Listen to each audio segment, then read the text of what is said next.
This is a post-Christian right. podcast. Are we on Insta? Are we Instad? All right. Welcome to the Revolution to Church podcast. Revolution service. It is the holiday season, and it seems like time does not exist between Christmas and New Year's. It's just like, everything is confusing. And I just got back from visiting my family. I was with my sister and took my kids up to be with my sister for Christmas, and that was really great. Saw my dad, and my kids got to hang out with my dad and his wife Lori and their grandkids and their kids, and my kids had a blast. Me and my dad had a lot of tough conversations, as I'm sure a lot of people who visited and saw their families this year probably did. You know, when you go political differences and theological differences, and we had some tough conversations, which I felt like we were going to avoid, but, you know, me and my dad are both thinkers, so we can't help but dive into a little bit of stuff, you know. I don't think he's used to having people disagree with him face to face. So that was interesting, but I think we argued well. I continued to encourage him to argue well and scapegoat less and have hard conversations. But yeah, it was tough. It was tough, but it was good. And when you have kids, there are relationships that you have because of your children. And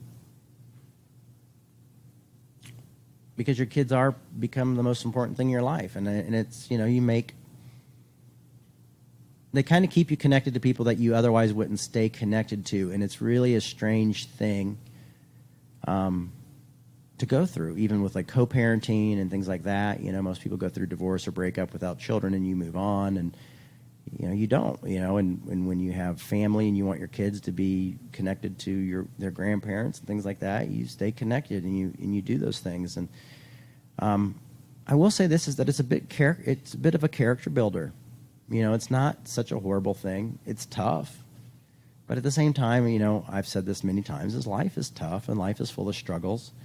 And, you know, it's growing up. You have to make grown-up adult decisions. And it's, you know, it's not the easiest thing to do.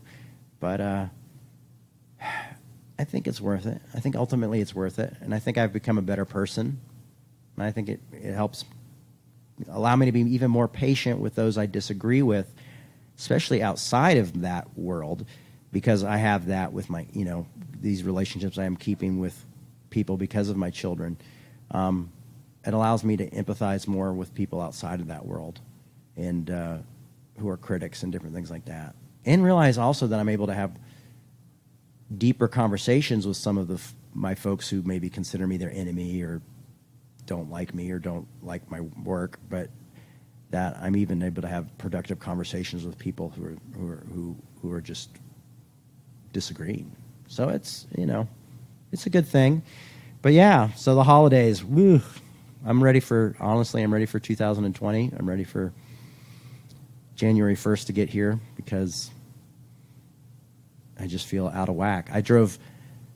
Took me 12 hours to get to Missouri and 12 hours to get back with two little kids. It's usually about a 10-hour drive, but with kids, you got to stop and do stuff. So I was exhausted. And then yesterday, I helped a friend of mine whose mom passed away, helped her move her mom's stuff all out of her house yesterday. And it's really tough to when you see cleaning out someone's house who's died. And you see what, you know, the stuff they leave behind and letting go of that. And you know, it's kind of sad, too, because you're like, oh, cleaning out the house so somebody else can move in and live their life. And you realize how short life is. And, you know, not to take things for granted while we're here, you know. Because, you know, a lot of us, when we die, our stuff's just going to end up in a dumpster and our house will end up belonging to somebody else, and that's just the reality. So try to enjoy your life, and you know, what kind of legacy can you leave? And you know, I think one of the legacies we can leave is telling people that they're important to us and letting other people know that we love them and care about them. You know, don't keep that inside. You know, make a text or send an email or, you know, write something down before you die for other people to have. You know, communicate with others, because life is short. Before you know it, you're gone. So there you go. There's your uplifting introduction to today's talk. Because this week's been so long, I've just decided to kind of go back to one of my older talks and kind of rework it. I like revisiting older talks, and this one's kind of a mix of two, because my theology is changing so much, and also diving into philosophy. So it's like at least my going back to revisiting old talks are never the same, because so much of me has changed, so much of my thoughts have changed. But one of my favorite grace scriptures, since the very beginning, probably my first decent talk was out of Ephesians, and Ephesians 2:8 is one of my favorites. So I'm going to read that, and we're going to kind of see where that goes. So buckle up. Hello, Instagram. Ephesians 2:8. It says, "For by grace you have been saved through faith, and this is not your own doing. It is a gift of God, not the results of works, so that no one may boast." And, this one revolutionized me, because I grew up thinking that it was all about what I could do for God. You know, I had the example of my parents building these huge empires for Christ and doing all this wonderful stuff for the faith and things like that. So in my young mind, and especially after seeing them lose everything and then seeing people discount them when they weren't able to do all those works, in my mind, it was always like, well, what can you do for God? And what will all the people allow you to do for God? And you have to do all these great things to make God happy. So I thought it was like this, you know, I've always struggled with people pleasing, but man, earlier on in my life, I really struggled with God pleasing, you know, and I thought I was trying to appease this really angry, judgmental God to somehow love me. And then reading something like this, realizing like all Christians, the same message is you're saved by grace. It's not the works. It's not what you can do. It's not what you offer. It's a free gift. And this says a lot about faith, because it says you have been saved through faith. And you think, well, if it's faith, then the faith must have something to do with me. But what Paul is saying is that it's a gift, and that faith has nothing to do with you. And we all think our faith is something that we've done or that belongs to us. And Paul is literally saying faith is a gift. It's a gift you've been given. There's nothing you can do for it. You can obviously learn more about your faith, which I think is important, and work through it and grow in it and things like that. But ultimately, it's a gift that you've been given. It has nothing to do with you. And so that's the basic message of what it is to get into Christianity, what it is to have this faith, is that it's this free thing. It's not about a club. It's not about how much money you give. It's not about how many things you can build.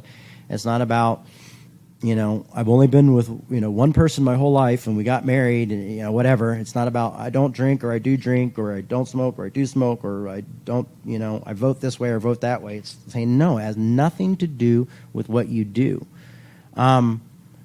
And you would think, like, even the progressives would grasp a hold of this and know that this was the main message. But lately, with a lot of my progressive friends, I see them scapegoating conservatives and telling the conservatives, well, you're not real Christian if you vote this way or you think this way or you do this way. Do this. And I can see where they get it, because there's some verses I could go through, probably even in Ephesians, but also in Romans, where you'd say, well, see, it's about this and this and this, about works. Because Paul kind of fluctuates. You can see he's kind of discovering grace as he's teaching it. Like, it's all about grace. And then, oh, no, I'm a piece of crap because I can't do any of this. But thank God it's about grace. You know what I mean? So he kind of goes through these waves of grace and law and works and grace and law, but always coming back to grace, always coming back to this idea of this freedom that we have. I loved that quote from Peter Rollins is, grace is the freedom from the pursuit of happiness, you know. And I love that because often we're sold that if you become a Christian, you'll be happy. And that's not true. If you don't become a Christian, you'll be happy. A lot of people see that when they get out of faith and they lose their faith and they're done and like, I don't want to be that. I was miserable, so I'm going to leave my faith. I'll be happy. That's not true either. You know, happiness is just an emotion and something that we get to experience in life. But I promise you that suffering will always be there, if equally, if not more. Happiness is great, but we have to learn to live life on life's terms. That's something I learned in 12-step program, is living life on life's terms and not allowing this happiness trap or these expectations. Expectations often steal your peace, steal your serenity. You know, so if you have this expectation that you're going to be happy or that things are going to work out or things, even if you have expectations that everything's going to go to shit, usually you're going to be disappointed either way. And that's the thing, is just expectations don't do it. So we've got to learn to live life and to live life well to the best of our abilities and accept things as they come. Very tough lesson to learn, because I think society and capitalism tells us that somehow we can be happy if we just, you know, buy the right deodorant or have the right car or the right clothes, you know, and does everything to tell us that, you know, there's a sacred object that will deliver us and give us some sort of peace or happiness. Or if we have the right person. And that's another thing, is like, oh, if I just find the right partner, I'll be happy. You know, it's great to have a good partner, and they do help with life. But even that is not going to bring you happiness, because you're human beings, you know, and you're going to have differences and you're going to go through stuff. And you'll realize that love is, you know, sometimes becomes a choice that you have to make to stay or go, because it's tough. Growing and evolving with other people is tough. And so when you choose to stay in relationships and be in relationships, you're choosing to sometimes ignore or at least work on the hard stuff. So there's a lot of that.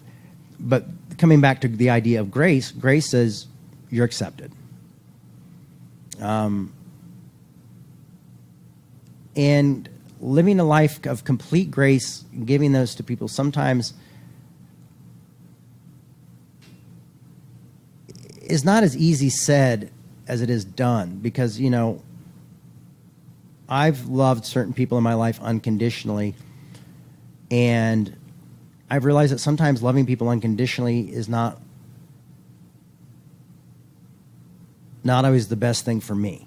Sometimes I need to have some conditions of, I'm going to still love this person, but maybe I'm going to have some distance here, because this relationship is toxic to me, and it's toxic to them, you know. And so we're going to have space. We're going to have boundaries. And I think boundaries are important. I think we can show grace, and I think sometimes boundaries are showing grace, you know. I remember years ago when I used to get in Twitter arguments all the time. I told somebody, I'm blocking you, and they're like, oh, well, that's very graceful. And I'm like, trust me, this is all the grace I can muster. I'm like, otherwise we're just going to continue to go down this rabbit hole of tearing each other apart. And what I think is the best thing is that we don't talk, at least not on social media. You know, if you want my phone number, here's my phone number. You know, if you want to meet in person, maybe we can do that. But this is a toxic way of communicating for us, you know. And neither one of us are into changing right now with 180 characters. We just want to be right. And that's not going to help or go anywhere. So grace isn't just, you know, I think people want to just say, well, grace is just this, you know, or love is, you know, it's all warm and fuzzy stuff. That's just a lie. That's not it. You know, love is a human emotion. Grace is a human thing that we interact with and we build with and we develop and we allow it to, you know, grace has to live a life on life's terms as well, you know, and so does love. And so we have to figure out ways to integrate that. And all it does is I think it makes us better communicators. It makes us better people at self-care, but it also makes us care for others too. So when we do self-care, we don't have to just hurt somebody, but we can make it clear, like, I'm doing this to take care of myself as well, and I have to take care of myself before I can help you, you know, because I can't love you if I can't love myself. You know, I think that's part of grace. I think that's, you know, part of giving yourself grace and acceptance and loving others. So yeah, I think we just want to dumb everything down and sum it up so we can write it off, or we can make it impossible. And I think that we missed the boat on that completely. So, for grace you have been saved through faith, and this is not your own doing. It is a gift from God, not a result of works, so there's no one that can boast. So we can't brag about what we've done to be accepted by God or by faith or anything like that. It is nothing we have done.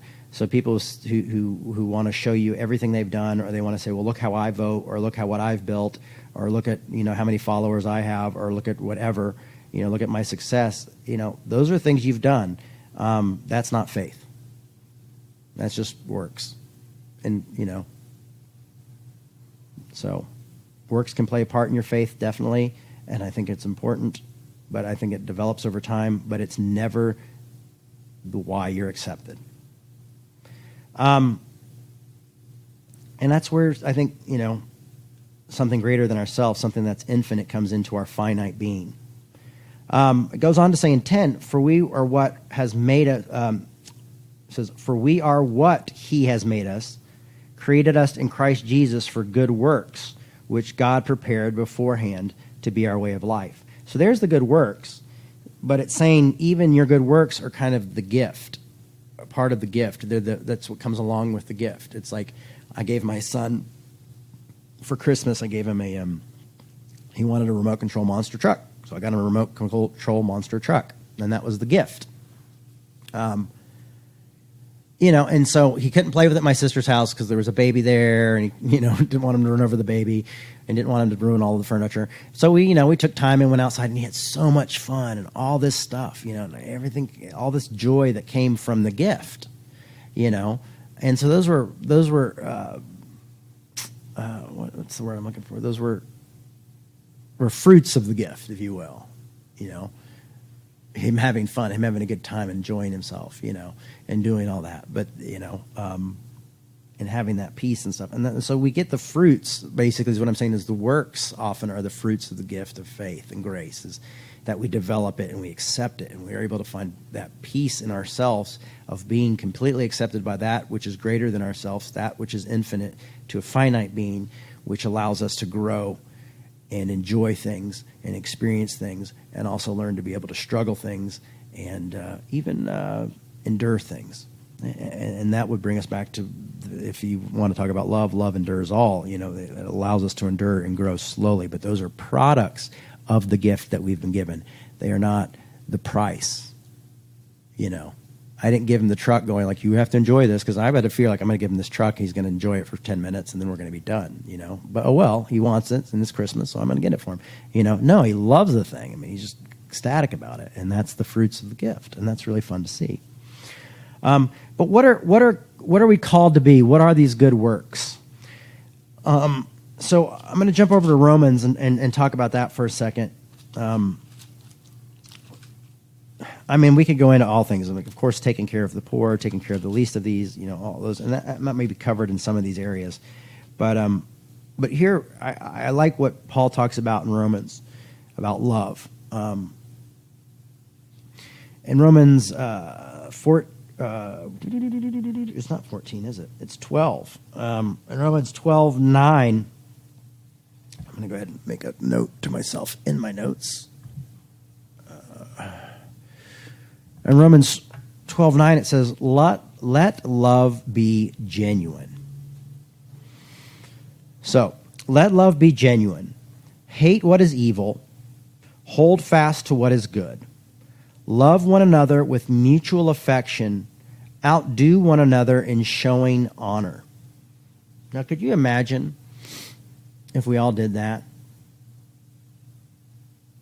What life would be like if we wanted it, if we constantly thought we were just going to, like, okay, my point is, I'm just going to outdo you in love. I'm going to love you better. Imagine how our relationships would change. And imagine how we would change our enemies. And just being like, I'm going to love them. I think that's where the concept of nonviolence, Gandhi actually had that, but, I think when Martin Luther King Jr. took it, I think he was just like, I'm going to outdo these people. I'm going to love them even if they don't love me back. I'm going to outdo everybody I can possibly. I'm going to outdo them in loving them. And that made a change. Do we still have all those issues? Yeah, we still have a lot of problems. But he wanted, how can we outdo one another in love? It says, do not lag in zeal, be ardent, which I don't even know what that means, in the spirit. Serve the Lord, rejoice in hope, be patient in suffering, and persevere. I remember this one writer wrote this thing that the Bible says nothing, why he didn't like Christianity is because it never dealt with suffering. But I feel like it talks a lot about suffering. It's just how do we apply that in our own lives?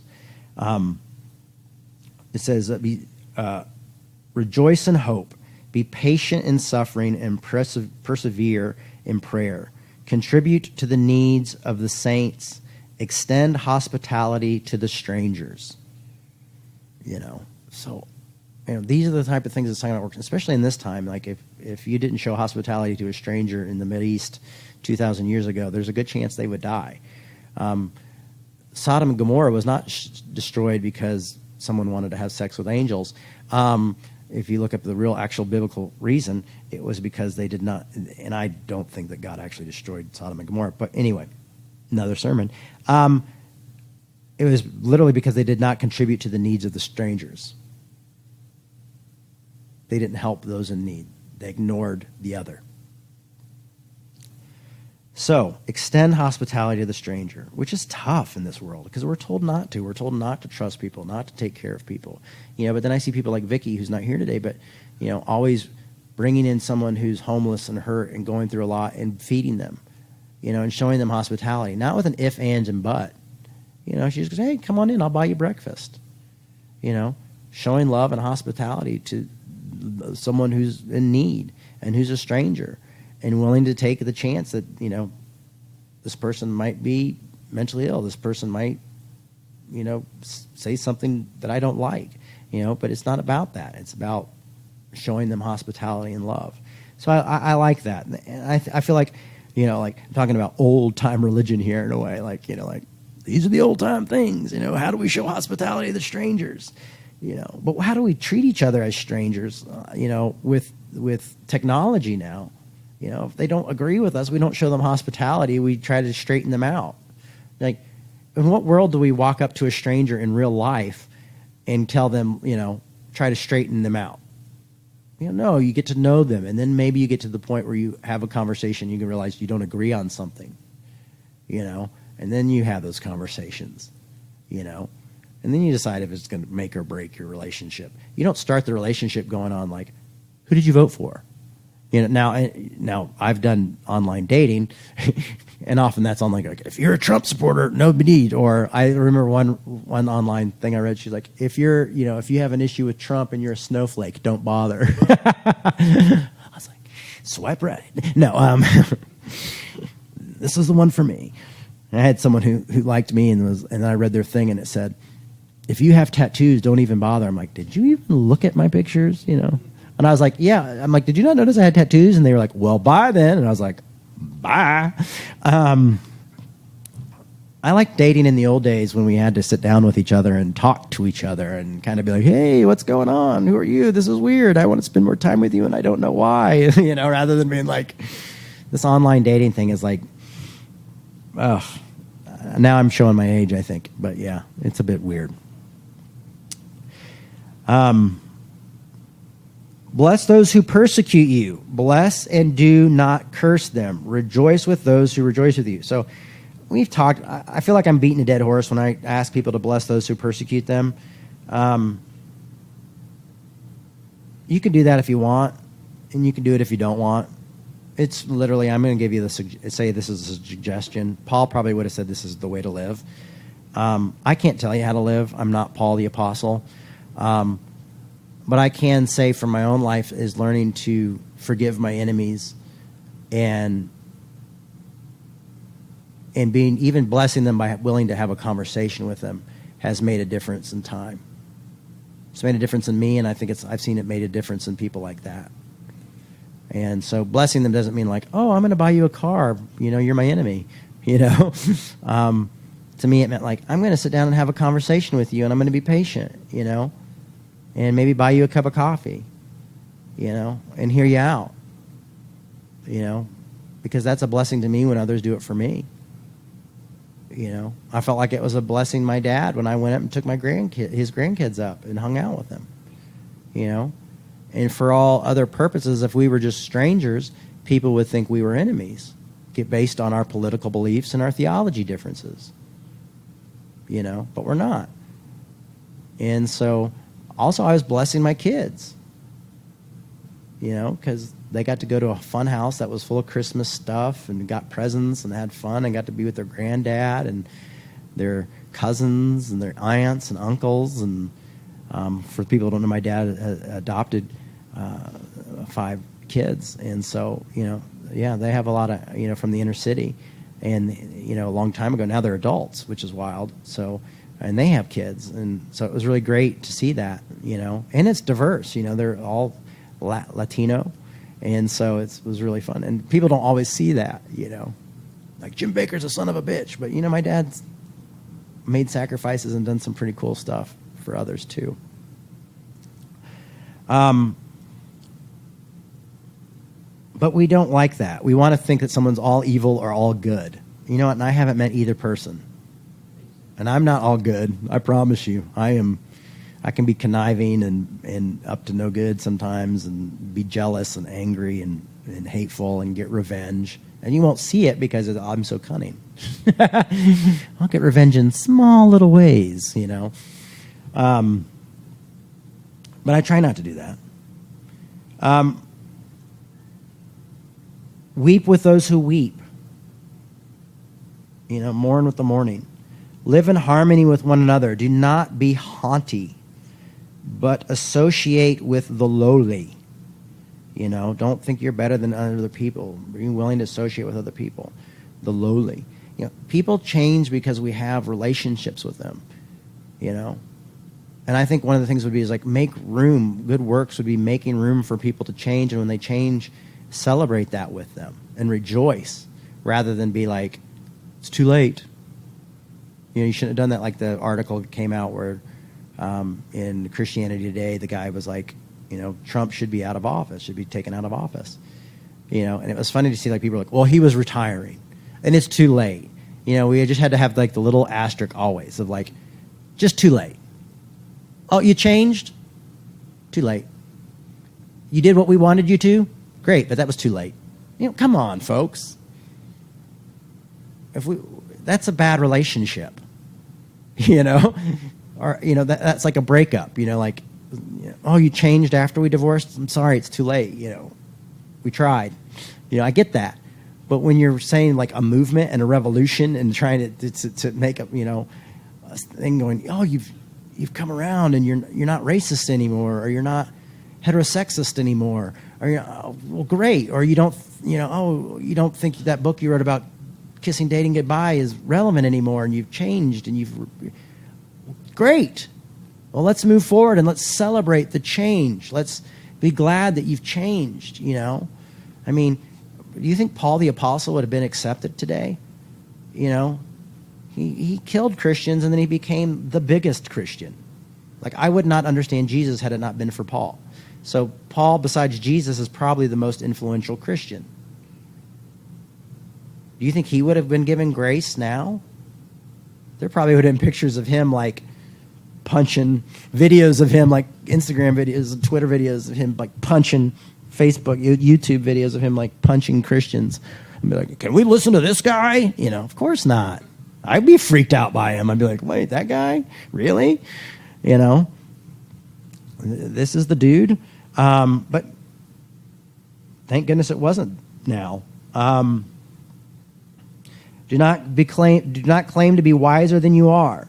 Do not repay anyone evil for evil, but take thought for what is noble in the sight of all. So don't get revenge. If it is possible, so far as it is depends on you, live peaceably with all. Now, and I like that it says that Paul wrote this. That he says, if it is possible, so far as it depends on you. See, he's saying you, not other people, not going to, he's saying, if it is possible, so far as it is dependable on you, live peaceable with all. Try to live a peaceable life. But peace takes work. You know, it takes a lot of work. It takes a lot of growth. It takes a lot of maturity. It takes a lot of practice. But I'll tell you what, if we always want ourselves to be happy and to be number one and be content, and we buy into this idea that that it's all about happiness, and we buy into all this consumerism, then us being peaceful with all is not ever going to be not something we can do. You know, if we buy into the capitalist idea of, you know, the pursuit of happiness, you know, if it's all about us, all about the individual constantly, we won't be able to do that. And am I saying that you can't be all about yourself? No. Do I feel like self-love is important? Yes. Do I think self-care is important? Vitally. But I'm just saying growth out of that is hopefully finding able to have peaceful ends to conflict. You know? It's a lot of work. You know? But thank goodness we got Ephesians 2:8-9 that's saying your faith isn't based on how well you do this stuff, but this is the stuff that can come from that through growth and through maturity, and it takes time. So no one's expecting you to change overnight. I don't. And now I thought I would change overnight as soon as I said the sinner's prayer and then walked down to the front. And I thought, well, tomorrow I'm a saint, you know. And usually you see people just turn into legalistic bastards because they didn't know what else to do, so they just go like, I'm just going to do rules and regulations. You know, this is going to be the easy way, you know, because it's easy to have a box and just be like, I'll just do this and I'll just say this, and then eventually it'll set, you know. And it doesn't. You have to grow and you have to read the hard stuff, you know. One of the things that my buddy Pete is, I've always been like, oh, you need to do like an introduction book to your theology, you know, because it's hard to understand and grasp, you know. And he's like, the problem is, Jay, there's not an easy way to understand it. You have to put in the hard work. You know, you have to read. There's certain texts you need to read. There's certain things you need to understand, and it takes a while to get to that place. And I'm like, well, why do I understand it? You know, well, I said, well, why do I understand it? And he's like, because you've read these hard books that I've sent you, and you've put in the work. I'm like, oh, yeah. I mean, I still don't completely understand it. But he's like, but you've put in the hard work. And he's like, yeah, sometimes life requires us to put in the hard work, you know. But it's a lot easier to do when you start to have just self-acceptance and being accepted that you know, you're not going to change overnight. Rome wasn't built in a day, you know. But this stuff can happen over time. And then hopefully we can pass this on to other people, our works, our struggles, our experience, so they don't have to go through the same thing. That's what I love about books, is reading other people's, going, oh, you know what? I've learned something from the book, and I'm not going to do, you know, I've learned a lesson from this person's life, and I'm going to apply it to my own life without having to learn the lesson myself, without having to lose everything myself.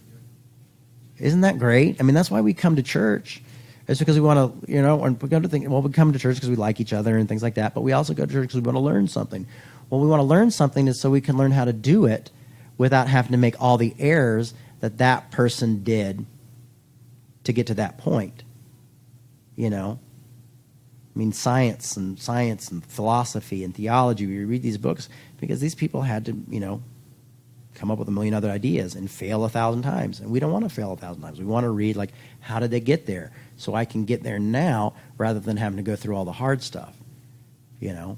I don't know if we'll ever appreciate it as much as the person who's gone through the hard stuff. But you know what? It's a great lesson to be able to pass to other people. So what I'm saying is be a scientist of life, a student of life, and be willing to go through some of the hard stuff and the self-denial and the hard things of loving. So why? So we can pass it on to our kids, you know, because we're not here that long. You know, as I was yesterday, packing up stuff and throwing someone's stuff away who had died, and they're gone. You know, watching my mom die. You know, we're not here that long, so let's learn what we can and figure out ways to pass this on for people who will come after us. You know, and if you want to live a self-centered life, go ahead. There's no water off my back. But I don't want to live that way. I can't live that way. And so if you're listening to Revolution and you're listening to this church online and you're going, oh, you know, this is my advice to you in life. Take it or leave it. I don't care. But if you're listening, you obviously are searching for something more. You're searching for ways to maybe love better, to accept your own self, to hold on religion without all the toxic bullshit, you know? And what I'm trying to say is like, great, we don't have to deal with all the, we don't have to accept all the toxic bullshit, but we may have to work through it. And we are going to, and if we want to get rid of the toxic bullshit in the church, then yes, there's going to require us some work and some self-sacrifice. You know? If you just want to be happy and just live your life and just and not worry about others, you can do that too. You know? That's just not the path I've chosen. You know? So if you're listening, this is what I'm telling you. This is what I'm sharing with you. I'm not saying you have to be that way, but I'm saying this is my way of learning to live through the Bible, through friendships, through relationships, through reading great texts. Beloved, never avenge yourself, but leave room for the wrath of God. Now, I like this one. You're in God's hands now, brother. I don't know what, vengeance is mine, I will repay, saith the Lord. I don't know what that means. But it means that there's something greater than us that knows how to deal with people's, when they're hurt and angry at us. We don't have to get revenge. That we don't have to develop a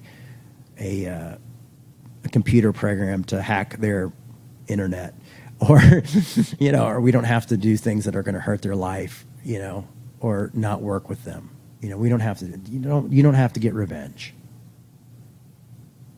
Because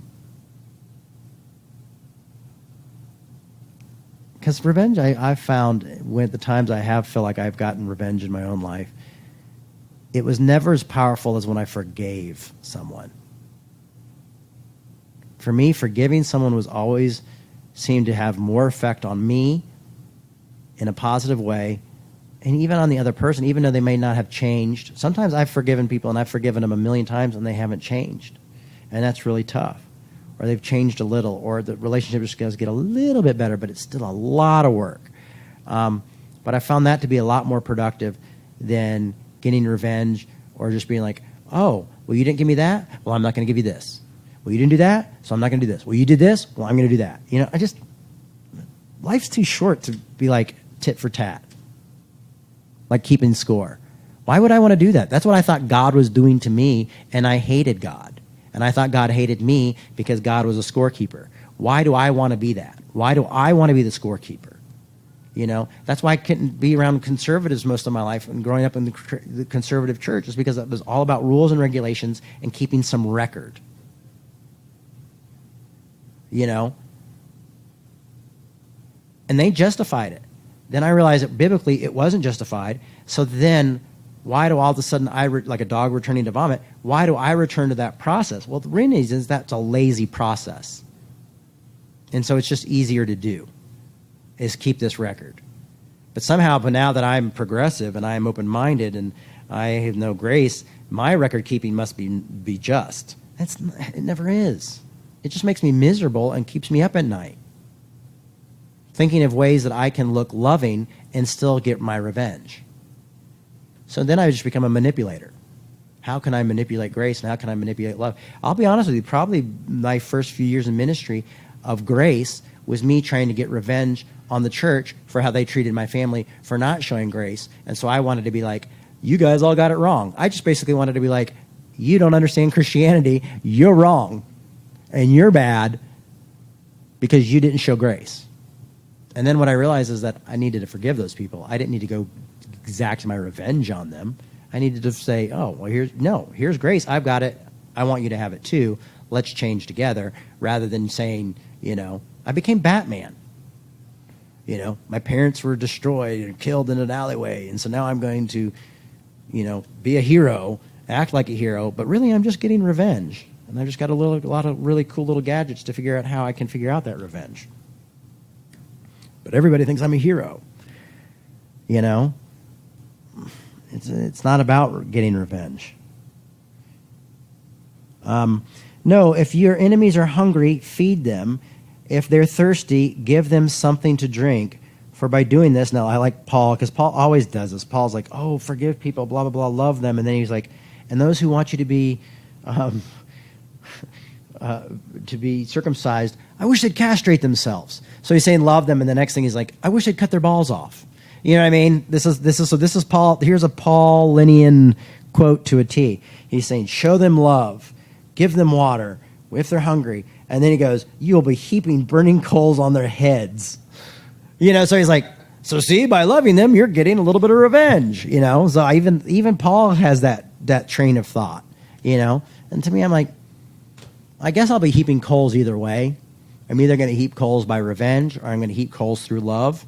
And so I'm going to stick with love. And if my love heaps coals on your head, there you go. I mean, that was kind of the idea behind nonviolence, is behind, like, if you see someone just beat the crap out of me for nothing, it exposes what they really are. You know, if I have a knife and they beat the hell out of me, it's self-defense. If I'm holding my hands like this and they're beating the hell out of me, they're just bad. They're just mean people. You know, that's why having television cameras during the civil rights era was so crazy, is because they were seeing all these people being beat up for nothing. And that's what's causing America to go like, there's something wrong. You know, these people are being beat up because they want to cross a bridge, you know? And I remember them interviewing the sheriff, and the sheriff saying, oh, no, but if they all kneel down to pray. And he's like, no, they kneel down to grab their bats and their knives. And that's why we beat them, you know? It's like, well, there's video, so we don't see any knives or bats, you know, while you're beating the hell out of them with, you know, rubber hoses and batons and sicking dogs on them. You know, to me, if I have a bat and your dog is biting me, I'm probably going to hit the dog with the bat, you know. Anyway, a little bit off topic, but the fact is I'm going to try to choose love. So I guess if you need a little revenge, at least you know love gives a little bit. You know, here's a cup of water. Oh, but you know, I think we've all been assholes to people, and then they show us love, and we go like, ugh, you know, oh, I shouldn't have been such a jerk, you know. But what's happening in you is when you're realizing that, yeah, you might be getting coals in your head, but you're being transformed. You're going in your own self, going like, oh, maybe I'm learning something from my enemy by them loving me, by them showing me grace and not giving me what I deserve. What does that do to me? It makes me like, maybe I should pass this on to somebody else. This is a tough lesson. It doesn't feel great. But you know what? But they're showing me something that's real. And that's really transforming me. And that's why it's heaping coals, is because it's transforming you and it's changing you. And change is tough. Growth is tough. I've become who I am through pain than I ever did through happiness. You know, through most of my successful years, I didn't change. I was like, oh, everyone loves what I'm saying. They're buying my books. They're listening to my videos. They're doing all this. You know, this is great. It's like when things get tough, I start like thinking, what needs to change here? Oh, gosh, I have to change my plan. Everything I've ever done doesn't work before. I have to evolve. I have to move to the next thing. You know, my LGBTQI brothers and sisters have a voice now, so I don't have to be the voice. So, you know, matter of fact, it's better that I'm not the voice. Oh, God, what do I do now? That was my bread and butter. Oh, I need to change, and I need to move on to what the next thing is. And, you know, so maybe I'll talk about scapegoating, but not everybody likes that. But you know what? That's the move on. It's the evolution. It's just going forward. It's not just staying in one place, you know, and it's tough. You know, I've learned so much through my own depression and my own suffering and through my divorce and through my relationships, my tough relationships. I probably get more out of my relationships with people like my dad, or people like my kid's mom, or people like that. I learn a lot from that. It is really tough. I mean, poor Caleb has to hear me talk and bitch and moan about this stuff when I get in the car. It's like, I'm like, I haven't seen my therapist in 3 weeks, so guess what? You're my therapist today, Caleb. He's children's minister, therapist, audio guy. Caleb's everything. You know, and there you go, Caleb. There's all my problems. But thank God for people like that, you know. But I learned from those relationships. I was talking to someone last night, and I said, oh, this is I was talking about one of my buddies. I'm like, this is the nicest person I've ever met. They're really great. You've got to meet them one day. They're amazing, blah, blah, blah. And they're so nice. And I'm like, and they're even nicer than Pete. And I'm like, but Pete's my best friend. And the fact that we have that friction sometimes is what makes our relationship special.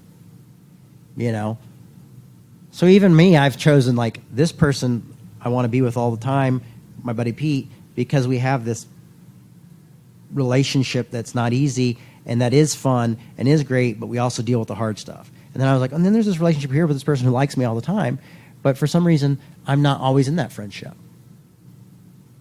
That's not my very best friend. My very best friend is this person. And I realized like I like to grow. I like the challenge. I like someone who helps me with that. Is this making sense, everybody? Okay. These are the works. I was told the works were, don't watch rated R movies or read certain comic books or grow your hair past your shoulder and everything will be okay. Jesus didn't have scissors, so he had an excuse, I guess. Actually, Jesus probably didn't have long hair. He had probably very curly, tight hair. He probably looked more like Eazy-E than he did anyone in this room. He was very dark skinned and probably would have made a lot of people uncomfortable. Definitely TSA agents would have been uncomfortable with Jesus. Jesus probably would have gone through some extra screening. Before September 11th, I used to go through extra screening because I was the punk rockers. They're like, this guy must have something on him, After September 11th, they didn't care about me anymore. Romans 15:1, and we'll finish with this. We who are strong ought to put up with the failings of the weak and not to please ourselves. Each of us must please our neighbor for the good purpose of building up the neighbor. For Christ did not please himself, but as it is written, the insult of those who insult you have fallen on me. Now listen to this. This is pretty cool stuff. I feel like I'm talking like Rob Bell right now. This is really cool stuff. Or like the iPod guy. Now, time for something really interesting. The eye ring. We who are strong ought to put up with the failings of the weak. One of the things I've done with certain people and having arguments with them, I'm like, they haven't read the same books I've read. They don't know the same thing. They haven't been what I've been through. We haven't had the same life experience. And sometimes realizing the weak are sometimes those people who actually disagree with you and you might see as enemies, but you might want to just change the way you're seeing them and change your perspective and go, maybe they're weak. I was most legalistic at the beginning of my faith. So maybe it was just I didn't have very good faith. I didn't have a lot of knowledge. I was weak. I hadn't grown in it. And I just got comfortable. It was very comfortable to be in that place because I could pretend like I had it all together. But I had to live through it. So people who are obsessed with legalism and revenge and hurting others may just be weak. They haven't grown. They don't have the strength it takes to love their enemies. So you might be like, Jay, I cannot love my enemies. They better say this and they better act and treat me this way. Well, you know what? You might just be weak and hurt and not be in a place where you can really handle the fact of loving your enemies. Because if you want to be a badass, you want to be tough, love those who persecute you. Love your enemies. And that's tough. That's where the rubber hits the road, So the fact is sometimes I'm weak and I can't be in the place that I need to be to love someone who disagrees with me or doesn't do that. And so, I block them or I don't talk to them or I take my time and I back up and I work on my self-care because I know I'm weak. Because sometimes when I'm weak, I need to step back. And there's other times where I'm strong enough to sit down and go like, I'm going to let this person say things that are hurtful to me and hurtful to other people I love and care about. But you know what? They're weak, and so I'm going to listen to them so maybe I can have a conversation with them with the hopes, ultimate hopes, that they will be transformed into something new, and they will become stronger, and they will not become so judgmental, and they won't be so fearful of people who are different from them or think different from them. That's the thing, is a lot of these people are afraid. So their anger and their hate and stuff is coming out of a survival instinct that comes back from evolution of when a tiger would chase you. All they're doing is they're fighting because they're afraid. They're fighting or flighting, fight or flight. You know, I mean, they're weak. And what we're trying to do is like help them become stronger. That's why I do this, is because I want to help people grow and become stronger and be able to get these muscles going and these things happening where we're able to love our enemies and care about those who persecute us and go back and think about it. You know what I've realized is that if it wasn't for someone like Jerry Falwell, or it wasn't something for the falling of my parents or things like that, I very easily could have ended up being like a Franklin Graham or a Jerry Falwell Jr. if it wasn't for my enemies.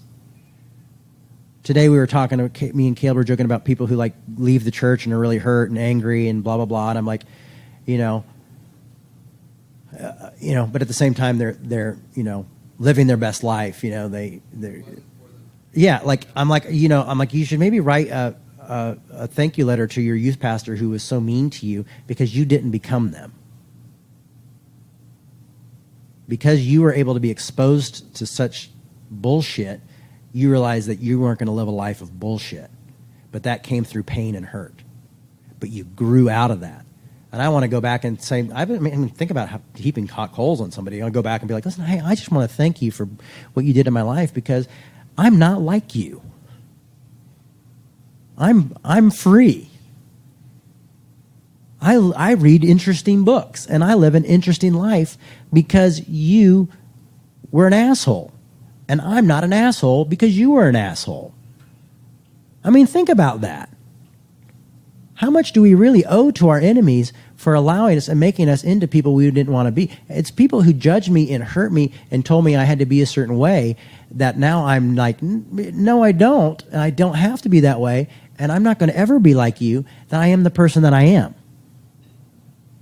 I mean, even just recently when I was going through my depression, people were like, give up. Go get a job at Target, go get a job at Costco, go get a job at do this, do that, and just, live your life. And I realized, like, I had a choice. I don't have to be that. I can be who I am. But it was tempting, but I decided not to. So I didn't become that. I didn't become that because I didn't like what I saw. They had something that I did not want. So I honestly can say, thank you, Jerry Falwell. I ended up not being like your son because how you treated my family, because of the things that you went on the news and said about my family. I thought, I will never be that way. When my dad went to prison, I saw all the conservative Christians saying, put him away, lock him away longer. But even about other people, like with drugs and things like that, like longer sentences, longer that. And I said, I don't ever want to be that way. I saw the people fighting against abortion, and the majority of the people I saw doing that, I saw them being angry and hateful and hurtful. And I said, I don't want to be that. I don't want what they have. I want something else out of life. And I did not become that because of that. Sitting in rooms when I did my work with Soul Force, seeing how these preachers weaved and turned and tried to be loving without being loving and hate. And I said, I don't want to be that. I can't do these religious gymnastics that make me be disingenuine. I mean, I told my dad, I said, I talked about the impeachment. And I said, well, the thing is if Trump's impeached, then we end up with, what's the vice president's name? Pence. Yeah. I said, we end up with Pence. And I'm like, and Pence is awful. And my dad was like, Pence is a good Christian man. And I go, Dad, he hates gay people. And my dad was like, well, no. And I'm like, yes, he does. And I'm like, you can't. I said, no one has the right to use their religion to discriminate against other people. It's just not, people can, and they do, but to me, that's just not a thing. That's not okay. It's like people use, we don't allow for people who are racist to say, well, I'm racist because the Bible says that, people shouldn't mix or this or that. No, we don't allow that. And don't allow that with LGBTQI people. We're not going to allow that, And this guy is obviously using it as an excuse to hate other people and discriminate other people. And I'm like, that's awful. And my dad's like, well, you're not supposed to hate anybody. You're right, son. So, you see,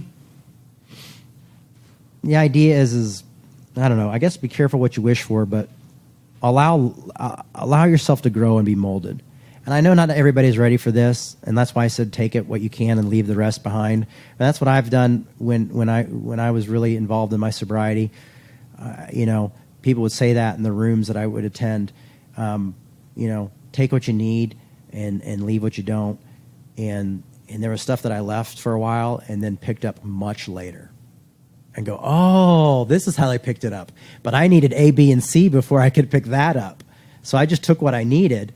Like think through a drink. That kept me sober for a long time. And then I was like, oh, now I've got to do this deal with resentment. And now I've got to claim my own side of resentments that I had something to do with it. I had to, but it happened over time and through a process.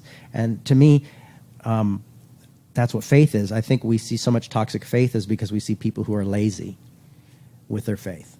And they just go like, I'm going to let the pastor read the Bible for me, And then the pastor is kind of lazy with his faith. I see so many people who've left Christianity, and the type of Christianity they left, I left too. Just Revolution, I've just done it differently. And obviously it's really blown up, and it's very popular. So anyway, that's my thoughts for today. I guess by the time you're listening to this, it's 2020, so Happy New Year to you. I'm still in the year 2019. I hope that the robots haven't taken over yet.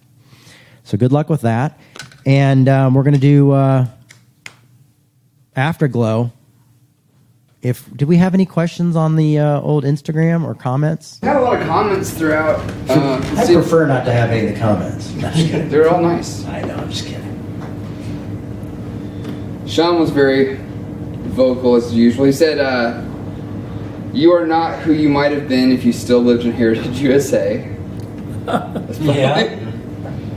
A lot of people responded to what you said about Paul, about how if he were in our current context of social media and stuff, that he'd be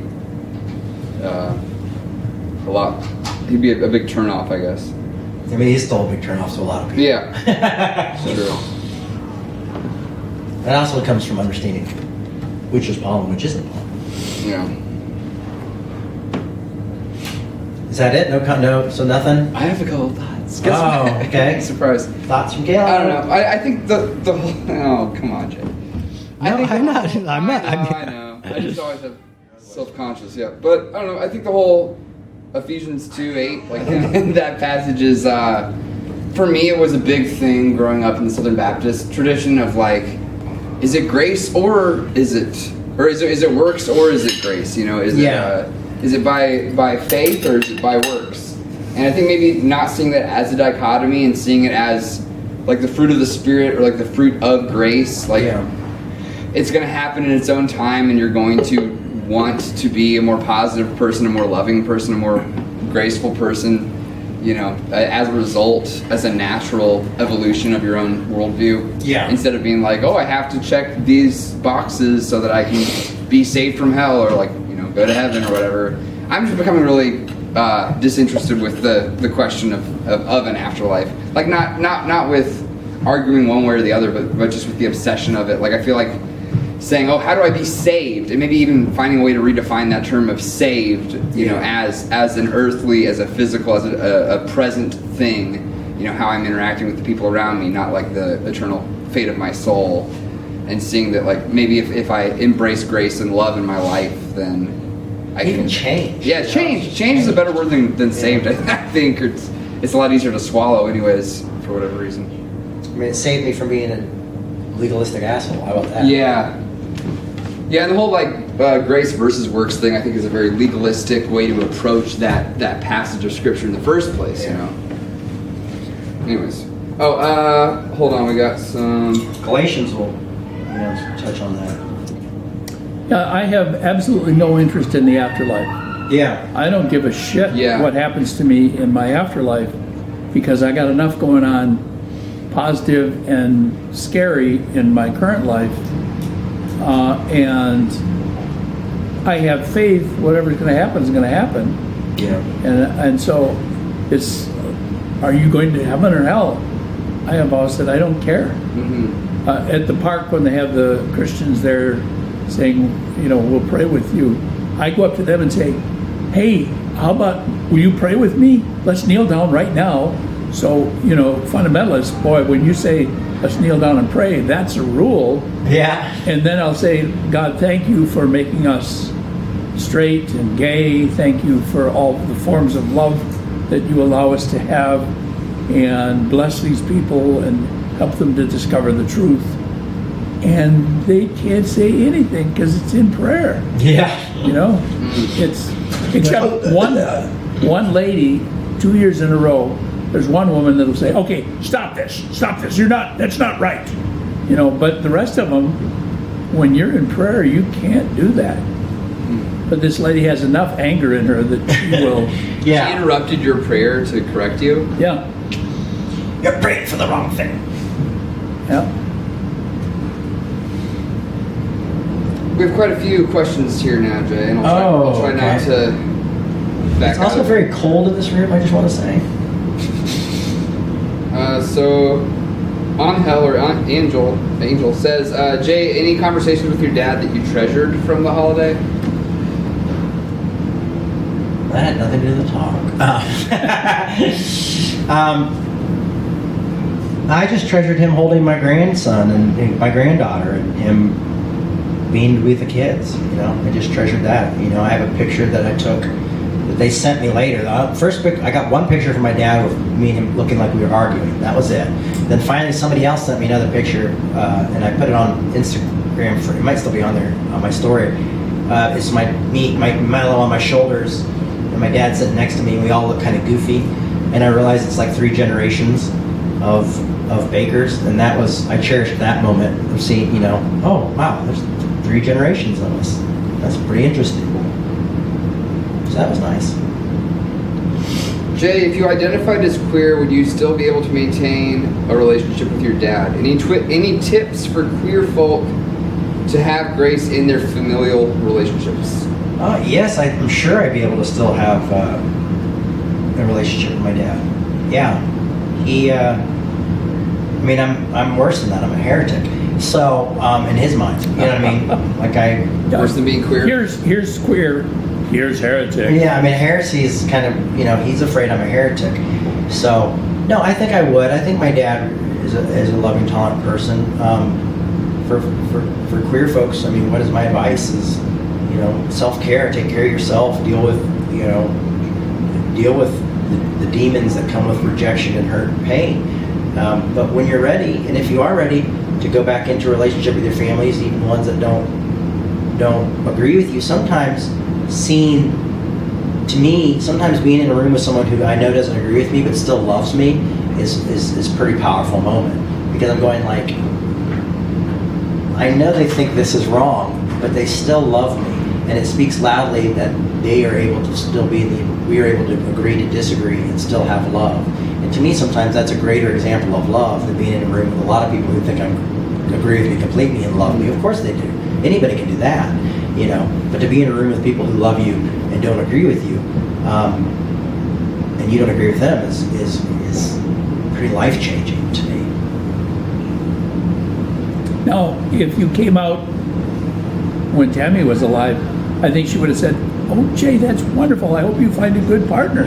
Yeah, she was really accepting of everything that God was giving her. Yeah, I think my mom would have accepted that. No, she definitely would have. Yeah. I can't believe, I didn't know that she demonstrated the use of condoms on the TV show. Oh, well, and she sat down and had a conversation with me about using condoms. So yeah, both my parents, I think, would. Very unusual people. Yeah, very unusual people and a lot of contradictions. Yeah. So Neil asked, doesn't saved make it sound like it's finished? Say the prayer and the job is done. Over the last year, I've realized how continual and constant continual and constantly evolving faith has to be truly alive. Yeah, no, that's right. I mean, even I think we've sold it in the church is that saved is you're taken care of, and I guess in the way you're taken care of is that you're accepted, but you're by no means have arrived to anywhere. You know, you haven't arrived to having your life together. I think that's the thing. That's the big lie, is that it's some sort of magical. You're different. No. Anything you got to learn and grow. When I began to think more, and I saw kids in my Sunday school class going forward to be saved Sunday after Sunday after Sunday, I said, this is completely irrational. If you're saved once and for all, like the minister says, they shouldn't be going back. What's wrong here? Yeah, I kind of wish there was. We learned more how to live life well and learn how to be in relationships and things like that. Unfortunately, that's not what the church teaches too much of. Well, the former editor of Christian Century, I've said this before here, he put a number of song titles as the church should sing them. One of them is "The Church's One Foundation is Tax Deductible," and another is "In Christ there is no east or west, in Him a north and south." Yeah, no kidding. Yeah. I think we got one more here. Sean has a couple pushbacks for you. Yeah, I figured. Yeah. So, Sean said, not into considering weakness in someone saying no to an abuser. Sometimes stepping out, saying fuck off, and loving oneself is the strongest thing that one can do. Yeah, and I said that. I clearly made that clear. Yeah, I'm going to push back on that. I'm serious. No, I agree. Because I'm thinking when I say some of this stuff, I'm thinking with Sean in mind, honestly. Yeah. I'm going to push back on that. Because, yes, sometimes that is the best and strongest thing you can do. Love can be expressed as setting boundaries. But I said you have to, in order to love your enemies and do that stuff, it requires growth, it requires maturity, it requires strength. So yes, I'm saying if the best thing you can do to take care of yourself is to tell someone, go to hell, fuck off. Totally. Do that. Yeah. And that can be an expression of love even. Yes. Yeah. Self-love and I said that when I blocked people on Twitter. You know, the best thing I could do to love them was not argue with them or do that. But if you want to grow and you want to make change in that person's life and do that, it's going to require growth, it's going to require time, it's going to require maturity, and that has to happen over time. So what I'm saying is telling somebody to screw off won't change the world. It will change your world, and it's a good thing to change your world. But when you want to change others outside of you, then you have to make another step. You have to go further and grow a little bit more. Yeah. You know. And you're not required to do that, but if you choose to engage on that level. Yeah, you're not required to do that. I'm saying, if you choose to do that in your own life. And that's what I'm trying to do here is help people grow so they can do that. If someone wants to stay in a place where everybody can fuck off, then don't listen to Revolution anymore. Yeah. Mm-hmm. Right. Because that's not the goal of what I'm trying to do here, and that's not what I'm trying to teach here, and that's not what I'm trying to encourage people to hear. I'm trying to encourage people to get past a point where they can say, there are times where I want to say that to people, and I have said that to people. I've told people online, piss off, go away, but my whole goal is to build relationships, to love those who don't love me, and to grow from that. Not everybody can do that, And I'm not saying if you're a woman and you're a man or you're being beat in a horrible relationship, stay in that relationship. No, I don't believe that. I believe that's bullshit. What I'm trying to do though here is to get people to evolve to love one another and to love their enemies, and to hopefully we can create change and revolution together. If you want to change the world, it requires us to live a selfless life. But that also comes from a time of self-care and knowing what you can handle and what you can't handle. One of the things that we did when I was working with Soul Force is we always did debriefings afterwards. Is where we sat down because there was a lot of hard things said and we talked about it, we got it out, we made fun of the people, we made jokes, we cried, we did that, and we had to deal with it in a way because you get all these emotions and you have to get them out. So I believe that self-care is important. And I believe that we all can only do what we know of, or the area we've reached, or what we want out of life, or what we've learned how to do, or what we're learning how to do. And so sometimes that is the best thing. I mean, I'm not going to disagree with that. I mean, Sean, you're right. Sometimes that is the best thing for someone to do. but sometimes it's the only thing we can do. But if someone wants more out of life and they want to change those people so they don't do it to other people, then you're going to have to get past the point where you tell someone to go to hell, and you have to go, all right, how can I sit down to them? How can I be patient with you? How can I let some of the things you say roll off my back so we can go further in this, so maybe I can help you change. And believe it or not, maybe you can help me change too. Yeah. And you've said for at least the past few months, you've made the point, like, if you want to put yourself in that uncomfortable situation, if you want to almost like infiltrate somewhere where you're not accepted in order to change it, then that's a choice that you can make, and it takes strength. And I think it's also worth saying, like, when you say weakness, like maybe your brother is weak, or maybe you're weak, or maybe your friend is weak, that's not a negative thing. That's just, it's incidental. Everyone is weak. I'm very weak in a lot of places. I'm extremely weak and extremely hurt and have extremely fragile, and I don't go into certain places, and I don't do certain things. I don't send certain texts. I don't talk to certain people at certain times. I choose my battles wisely, so I have boundaries. Being weak isn't bad, or saying I don't want to change the world isn't bad either. A lot of people don't want to change the world. A lot of people want to be happy and live their life and have their best life, and they be them, and have a nice house, or have a house, and have their family taken care of, and have health insurance, and have a car, and just live life. And there's nothing wrong with that. The problem is I've got something inside me that wants to do more than that. So I want to, not more than that, I want to do something different than that. I'm not comfortable. I don't want a nice house. I don't want a nice car. I don't want a lawn. I don't want to shovel snow. What I want to do is I want to see people's lives changed.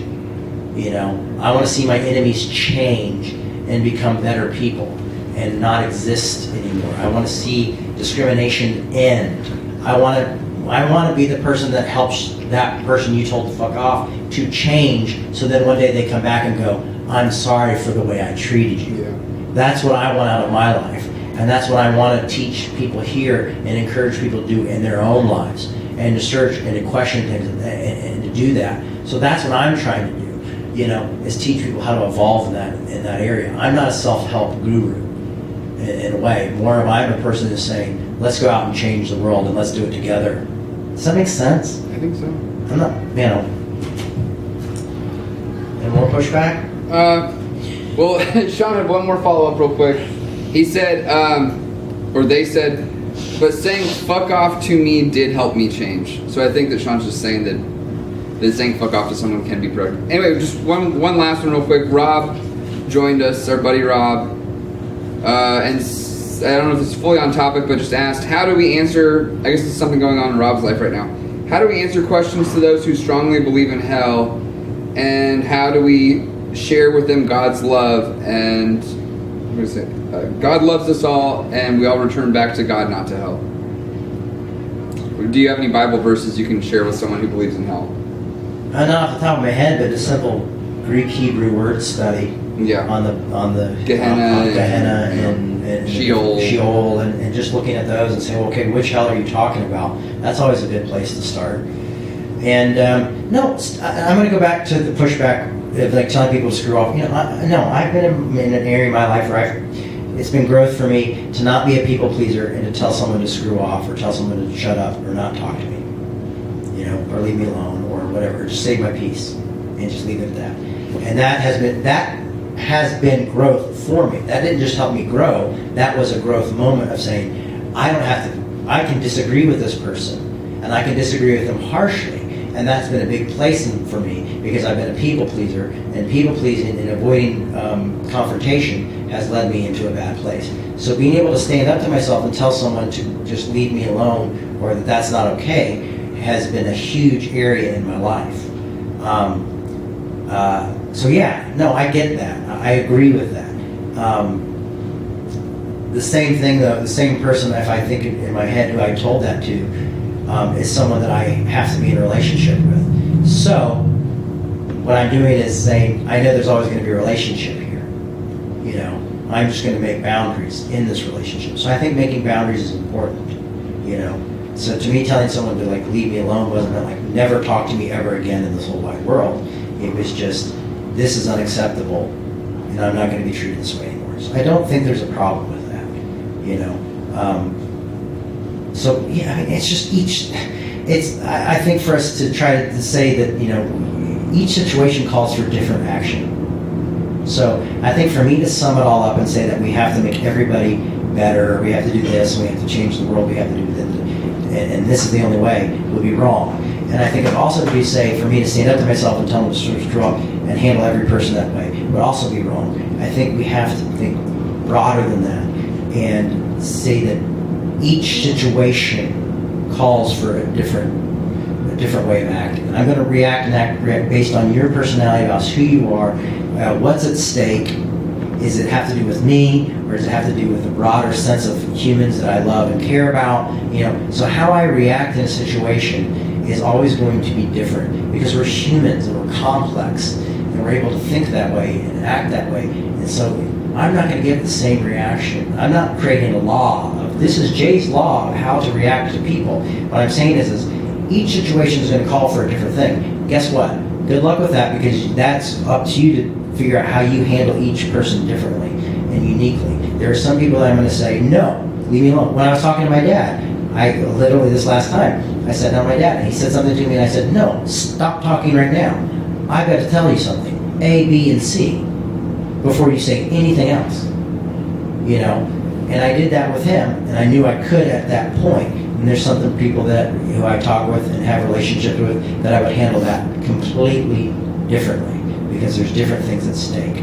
So I just think that we just have to be human and handle people differently, and not try to simplify everything to the one size fits all. And that's why I tell people, like, revolution might not be for everybody, because one size doesn't fit all. Yeah. We're all living a life that's unique and strange and going through things like that.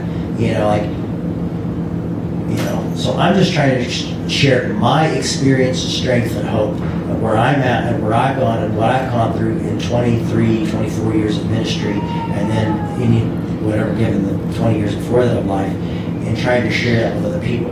But my life and my example is not going to always fit someone else's life and their example. So I don't try to pretend that I can't do that. I don't have all the answers. I'll never pretend to do that. Revolution is not the one church. Revolution is a church and a part of a lot of different people doing a lot of different work. Well put. We good? I think so. All right. Well, thank you for a wonderful Sunday, folks. All right. Have a good New Year's and be safe, and do this. Be defensive driver New Year's Eve, because there's going to be people drinking and driving. Oh, yeah. So please be careful and donate to Revolution. We need your money really bad, and if you want your year-end tax on a write-off, right now's the time to do it. So there you go. That's the most I'll ever ask for money. Bye. We'd like to remind you that our ministry is supported 100% by listeners like you. To make your 100% tax-deductible donation today, please visit revolutionchurch.com/donate. You can also learn more by clicking the donate section on the website. If you enjoyed this show, you might also like Loosen the Bible Belt with Kristen Bakker and myself, Jay Bakker.